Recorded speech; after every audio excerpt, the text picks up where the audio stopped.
নমস্কার বন্ধুরা, তোমরা কেমন আছো? আশা করি সকলেই ভালো আছো। তো কিছুদিন যাবৎ আমার ভিডিওটা যাচ্ছে না, কারণ আমি একটু বাড়িতে বিজি ছিলাম। তার জন্য আমি তোমাদেরকে ভিডিওটা আপলোড করতে পারছি না, বা বলতে পারো যে আমি ভিডিওটা করতেই পারছি না। তো ভিডিওটা করিনি, তো আপলোড কিভাবে করব। তো আজকে একটা পার্সেল এসেছে। এটার মধ্যে কি আছে জানো? এই জনের জন্য, পার্সেলের মধ্যে যে আছে এই জনের জন্য আমি অধীর আগ্রহে অনেক দিন ধরে অপেক্ষা করছিলাম। বিগত 1 মাস ধরে এই পার্সেলটার জন্য অপেক্ষা করছিলাম। আর পার্সেলের মধ্যে যিনি আছেন ওনার জন্য তো আমি অনেক দিন ধরে অপেক্ষা করছিলাম।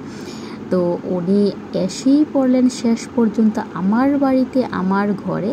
তো কিন্তু পার্সেলটা তো এসেছে, তো ওনার ভরে মনে হয় যে বাঁশিটা ভেঙে গিয়েছে। তো যাই হোক, এটা কোনো ব্যাপার না। উনি তো ঠিক সময় এসে গেছেন আমার সামনে।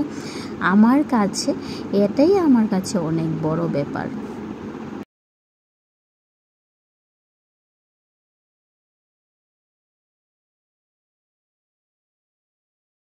অনেক দিন ধরে উনি আসার চেষ্টা করছেন, আসতেই পারছেন না। শেষ পর্যন্ত আমার বাড়িতে, আমার কাছে উনি এসে পৌঁছান। আর আজকে কি জানো? আজকে কিন্তু অক্ষয় তৃতীয়ার দিনে উনি যে আমার কাছে এসেছেন, এটা আমার জন্য অনেক বড় বিষয়। তো আমি তো খুবই খুশি হয়েছি ওনাকে দেখে। দেখো, ওনার মুখটা দেখি আমি যেই খুশি, কি বলবো তোমাদেরকে, এতটা ভালো লেগেছে ওনাকে দেখে আমার। উনি হলেন লালাজি গোপাল, আর ওনার নাম তো আমি একটা ভেবেই রেখেছি। তো এটাই তোমাদেরকে শেয়ার করলাম আজকে।